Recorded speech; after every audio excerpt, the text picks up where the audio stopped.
Radio, Rahim Shakur Stevenson, not just in Riyadh, not just in Saudi Arabia, but in the spot. I'm not even sure if I should tell you people where we're at because I don't want to blow the spot up. But, you know, it's Smoky Beard's Mutah's spot. For those who don't know, that's Napoleon from the Outlaws. This is the place where I come every single time I come to Saudi, always on my way out. On the way to the airport, I feed my face and then take food for the plane. So I happened upon you here, and I was like, okay, somebody loves this guy. Because everybody doesn't know. Somebody was like, you know what, Shakur, this is where you got to be. I very seldom get to talk to you after a fight when you're not sweaty, tired, and ready to go home.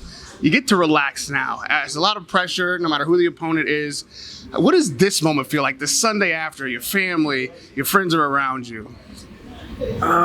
Sometimes it's like a up and down feeling, depending on like how the fight went or what happened in the fight. So, but this time, honestly, I kind of enjoyed myself last night. I went out there, I had fun. I did what I was supposed to do. I ain't make things hard on myself. People can't really talk shit. The only thing that they can say is find something new to say is that I could have got him out of there earlier, but with my hands, that's probably the only reason why that didn't happen. But other than that, truthfully, I feel real good this Sunday. So, you know, I've been covering your career a long time, obviously, and I can't say that you usually in a fight week build-up seem a little tight. I don't mean like, you know what I mean? Like, you're not loving the press. You seem a little bit on edge. You don't really want to be doing it. I didn't get that sense from you this time out. Even from the Ring Magazine Awards, when I saw you, I was like, oh, it feels like you're starting to enjoy it, step into this thing and be a little bit more comfortable and relaxed. Is that true? If so, why? What's made the difference? Maturity. I think that I'm getting older and I'm starting to just understand things a lot more. I just told myself this week I just want to have fun. Like, I don't want to put no pressure on myself. I don't want to go out there and look for a knockout. I don't want to feed into the fans and all the other people that's talking a lot of shit about me. This time around, I just told myself I want to have as much fun as possible. Even when I'm doing my interviews and talking to people, just enjoy the moment, because 10 years from now, I'm probably not going to be doing this. And then if I'm not doing this, I'm probably going to miss it and wish that I probably would have done things differently and all that type of stuff. So now I just kind of want to enjoy all the moments. For a talent like yours and a style like yourself, which is preservation, you know, you have a great deal of defensive skills and you have the ability to get the knockout. I believe that power and the punch will even increase as you get older and more mature.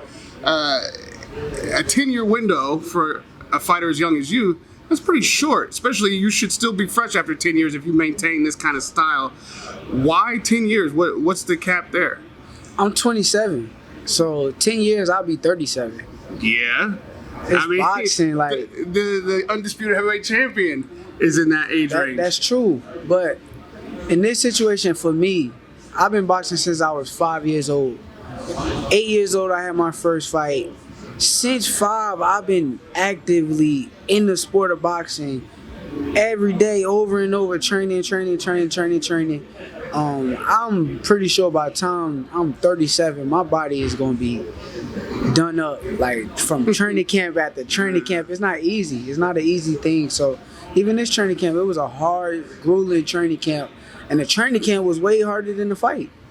You know, it's funny that you mentioned that, because Roy Jones famously told me that it's not the fights that break the fighter down. It's the sparring and the training to get prepared for the fights that put all the wear and tear on the fighter.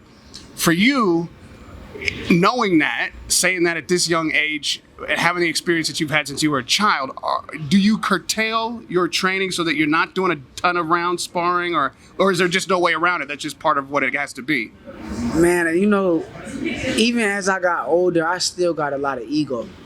So like my ego kind of takes control of what I'm doing in my training sometimes. And sometimes I do get to, like, if I'm sparring and I didn't have a good round or I didn't like the round that I had, I'm going to ask for one more. And then I'm going to ask for one more. until I get that round that I like. And then once I get that round that I like, I'm gonna enjoy that I had that round that I like. So now I'm gonna ask for another one more. Now it's like throw somebody else in so I can enjoy this good feeling that I'm having at the moment. So a lot of times it really be my ego. But truthfully, as I'm getting older and wiser, I gotta just, prepare to the point where I'm like not wasting so much energy in training camp and but honestly it be making the fights easy. Like last night, 9 rounds, I barely was breathing. My conditioning, I was so good. Like I could tell that I was in way better shape than him. And honestly, anybody that would have got in front of me, I would have been in better shape too. So I gotta tell you, the way you just described your thought process while sparring sounds like something an undisputed champion at 40 would tell me about. Just one more fight, just one more belt, one more defense. That's the mentality that makes it hard to walk away. But we'll see in 10 years if we're still sitting here having this, because I will remember. I will bring this up.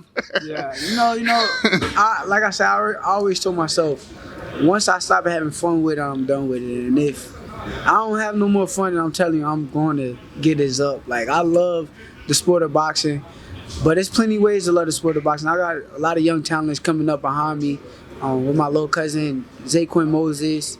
I got the future of boxing, Emmanuel Chance. A lot of people don't know him yet, but they're going to get to know him. So, my love for the sport grows so deep that, honestly, even when I'm done with this, I'm going to enjoy just working with them and evolving their game so they can be better than me. You already got your promoter hat on. Okay, we got multiple facets of the game here. You talk about just loving the sport and dedicating yourself to it. I saw an interview with Padley afterwards. Obviously disappointed that he got stopped, but you gotta respect that man's mettle. He said in the interview, like, man, you hit hard. Shakur was hitting hard, hitting to the body. I would have liked to have not gone down from a body shot, but I couldn't stop it. He showed all kind of respect, but at the same time, he fought damn hard to have just got off his day job. Yeah, you know what? When I went out there, he kind of surprised me because I really didn't expect him to be as patient as he was. And he kind of was like trying to draw me in. So I had to take the bait, because if I didn't, it would have been like a really boring fight. Because with him sitting back trying to outbox me, and then I'm be sitting back trying to outbox him, it would have just ended up, the fans would have been like, oh, you had trouble with this guy, and it was boring, it wasn't entertaining. But I knew that I had to step on the gas and make it more so. I ain't gonna say it was the brawl of the century, but I made it more exciting because I had to put my hands together at times. Now, I want to thank you for that, because I'm one of the people who has gone 12 rounds and have been two people trying to outbox each other. I'd have been like, oh man, come on, Shakur, what are you doing? Is that something that you would have thought about 2 years ago? Yeah, honestly, it always depends sometimes. If you got the guy that's... The problem is, the thing is with me, I can fight any style. I can go forward. I can outbox you. I can do whatever it takes to win on that night. So 2 years ago, if it was the opponent in front of me that I felt like I had to outbox, and if it had to be a chess match that night, then it probably would have. But with this guy, I just didn't feel like it had to be a chess match. So only way it was going to be a chess match if I would have allowed it to be. But truthfully, I had to think at times, but I knew once I picked up the pace, he couldn't compete with me. But now, as opposed to 2 years ago, you feel an obligation to be more entertaining. Whereas the chess match, you would have got hit even less. It would have been boring, but you would have just got another W and been like, this is what I do. But last night, you felt like part of my job is to entertain, not just to get the W. Last night, I know his levels. So he's not on my level. Why not get this guy out of there? Why not step on the gas? Truthfully, and this is fact. This is why I really try to be honest with my fans. And my honesty is something that probably is a bad thing at times. A lot of people are gonna look at it as a bad thing, but I'm gonna tell the truth. But In the third round, I had hurt both of my hands. So I kind of chilled for a little bit. I had to like relax and not use them as much in the rounds that was coming up next. But once I felt they like cooled down a little bit, I kind of picked up the pace and I knew it was time to go. But I could have ended it a lot earlier than I ended it, to be honest with you. But once my hands hurt, I knew I had to like just chill and, you know. In the boxing community, the greats, when they see an up-and-comer, a young champion, they show homage by visiting in the gym, by mentoring this fighter, by being present when that fighter is on his ascent. Obviously, you and Crawford are close. I saw that Floyd came and visited your camp. This thing that you mentioned with your hands, obviously Floyd had that issue throughout his whole almost entire career, made him change styles even, took a lot of the kind of criticism that people are putting your way now. Have you had a conversation with him about what it's like to have issues with your hands with the level of skill that you have and the ability to get knockouts, but knowing that that's an issue? Yeah, I had a conversation with him a long time ago, but I think we need to revisit the conversation, and also not only revisit the conversation, I need to get more in detail, more in depth about everything that he done with his hands that helped him prevail through all of the nonsense that he had to deal with coming up. So I'm definitely going to call him probably when I get back and settle down a little bit more, but I'm going to call him and ask him exactly what he did, what I need to do, how do I help myself, how do I save my career.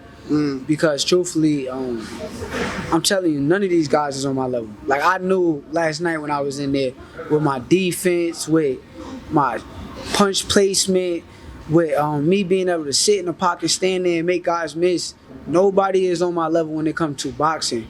But my biggest downfall have been my hands. So with that being said, I do want to go ask him and ask other champions like Andre Ward, Terrence Crawford, anybody that, you know, dealt with this, how to get better from it.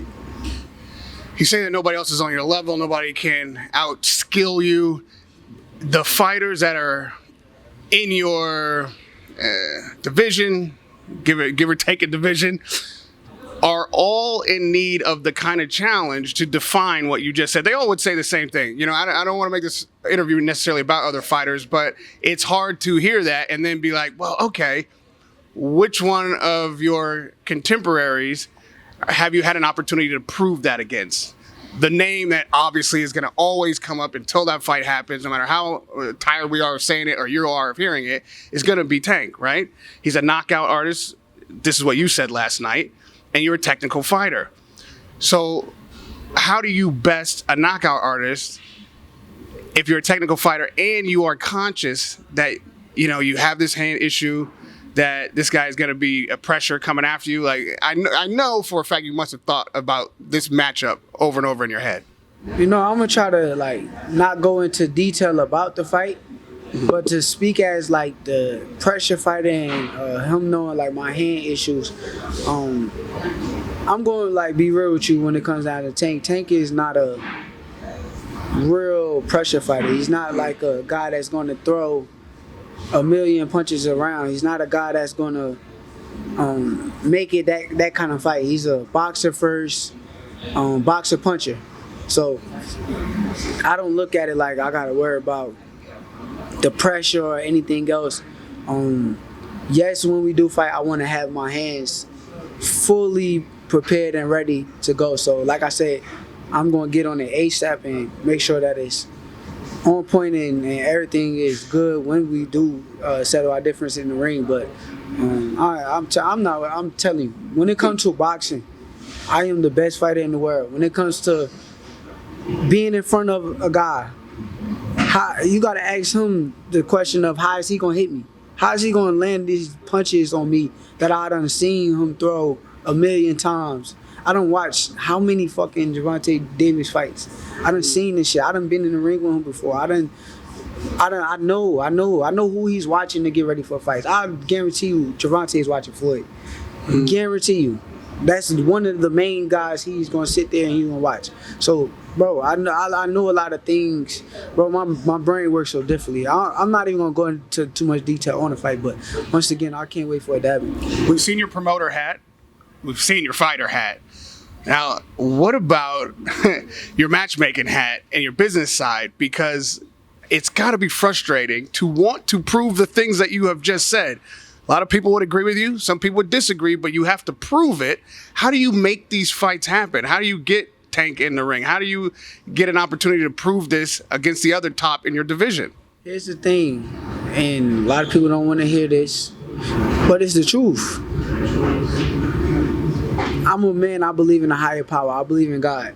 I don't worry about the things that's like not in my control. If it's not in my control, I can't do nothing about it. I done told y'all numerous of times that Tank is the A side.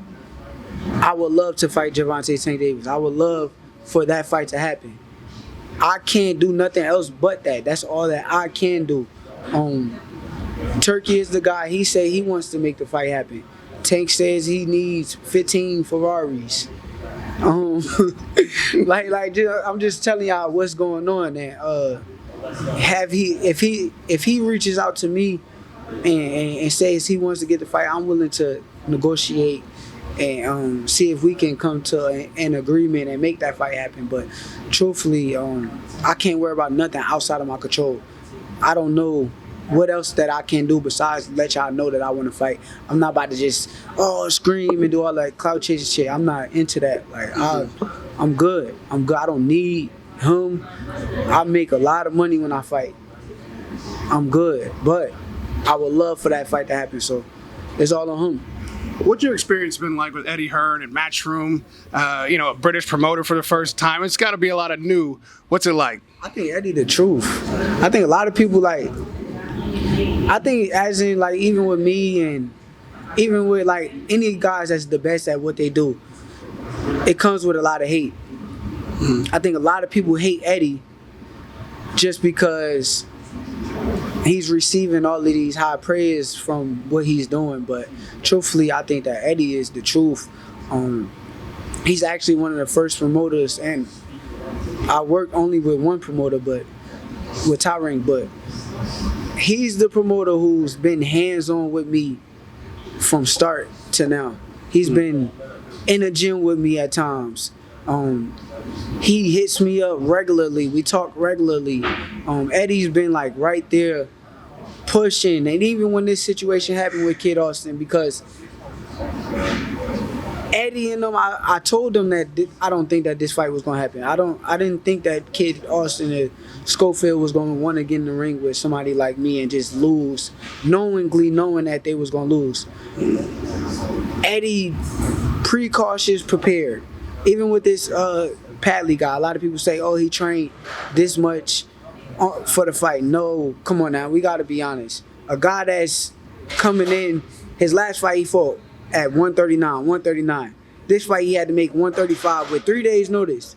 Clearly this guy's been getting ready. Clearly this guy has been on notice that he was going to be getting a fight, maybe, if Schofield was going to do what he was going to do. And that's what I think Eddie kind of prepared from listening to what I was saying. And I just think for him to be that far ahead and 10 steps ahead of the situation, you got to give all praises to Eddie. Eddie saved the day.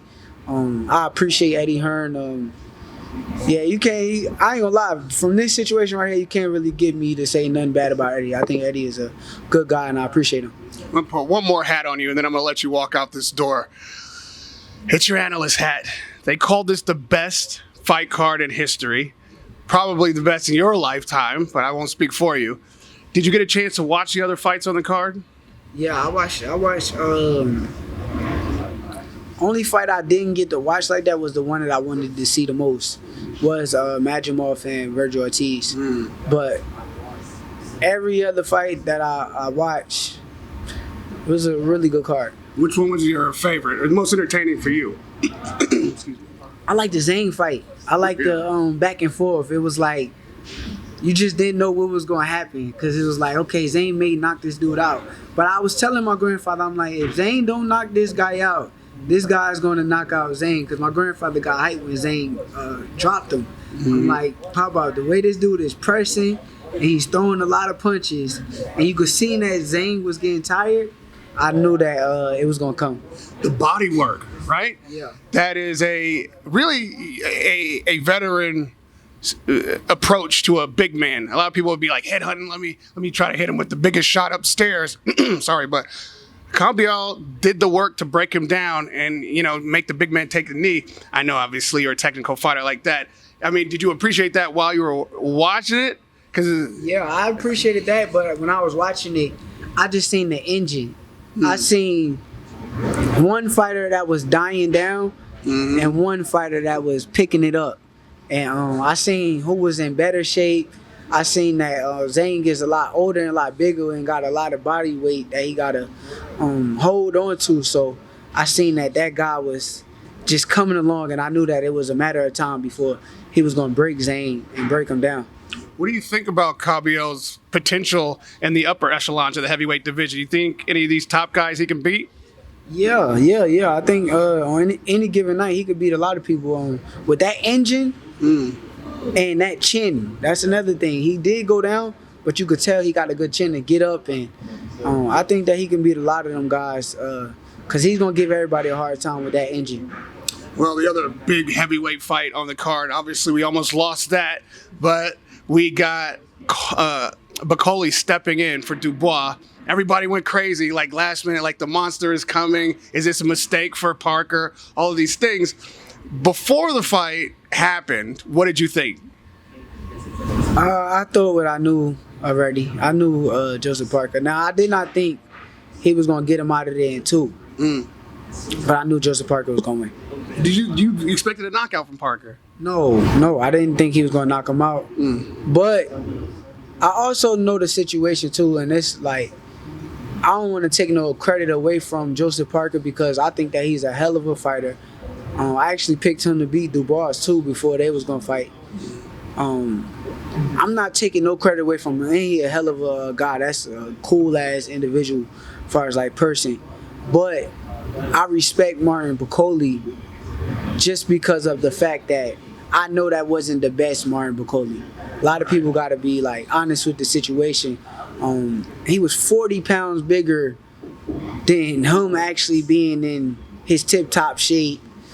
He wasn't really at his best on that night. I would like to see him get other opportunities and maybe even get a rematch to where he can train and fight Joseph Parker at his best. I think that will be more so fair just because of the situation that it was presented. But with that being said, I would still pick Joseph Parker.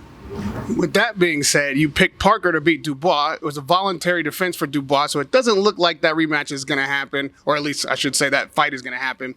It looks like the rematch is going to happen with Usyk for undisputed. For who? For Dubois and Usyk. How? That don't make sense. Because he's got the IBF title. He's the outlying champion. I disagree with that. I mean, I don't know who's setting that up, but it should be Dubois versus Parker. Because that was the fight that was made. Joseph Parker went in there, did what he's supposed to do. He earned a shot at Dubois. The winner fight Usyk. Dubois fought Usyk already. Why do he get to skip the line and not fight Parker just because he had an illness in that fight? That's a fair question.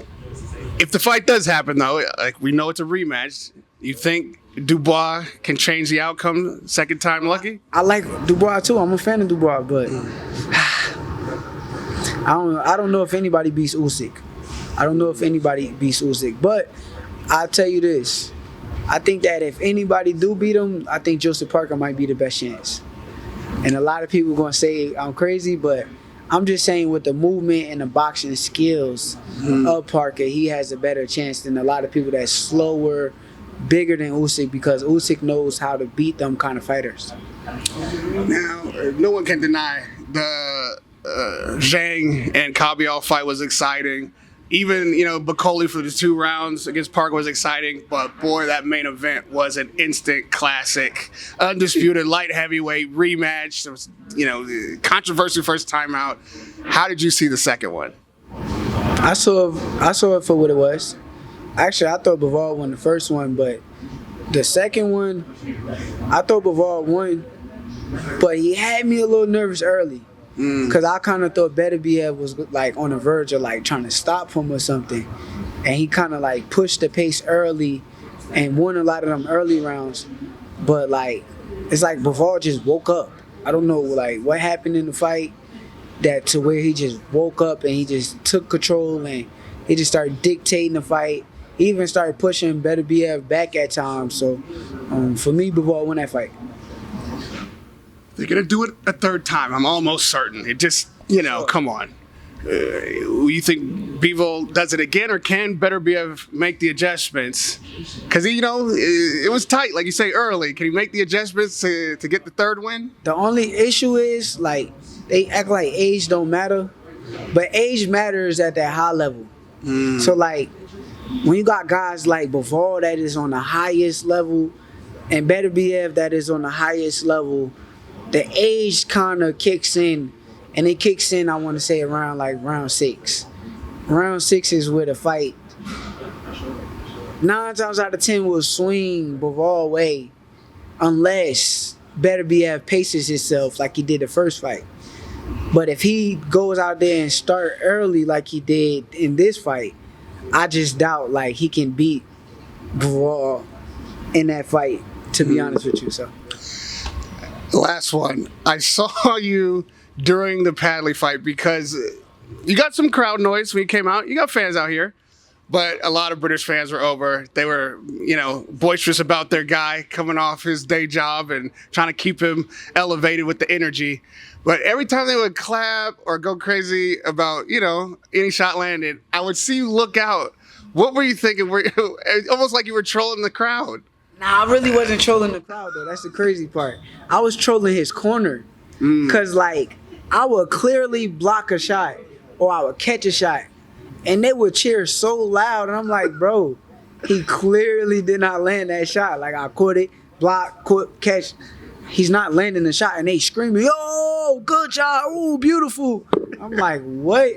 Y'all tripping. So it was like, I wasn't really trolling the crowd at that time. I was trolling the corner, but I started trolling the crowd at the end of the fight when they started booing when the fight was over, because they didn't boo while the fight was going on, right? Because they was cheering on they guy Padley. But once I stopped them, it was like, all right, boo, we wanted you to lose. Like, we didn't want you to win. They was really mad. A lot of fans like the underdog story, the guys that they don't expect the win to win. So in this situation, he just was up against the guy that wasn't going to allow the underdog story to become a story. So, I trolled them at the end of the fight. I think you made a lot of British fans last night. Certainly made a lot of fans in Saudi. And as Floyd proved, you never know, like, the people who want you to lose are much more reliable ticket buyers than the people who want you to win. So you might be on your way to superstardom in the UK with that one. If you have a last message for the new fans who saw you last night on this side of the pond and in England, I'll let you close it out. UK, I appreciate y'all. I'm about to buy a house out there real soon. I appreciate y'all. And we appreciate you. Thank you for the time and a great fight last night. We'll see you again, Shakur, soon. Radio Rahim with Shakur Stevenson.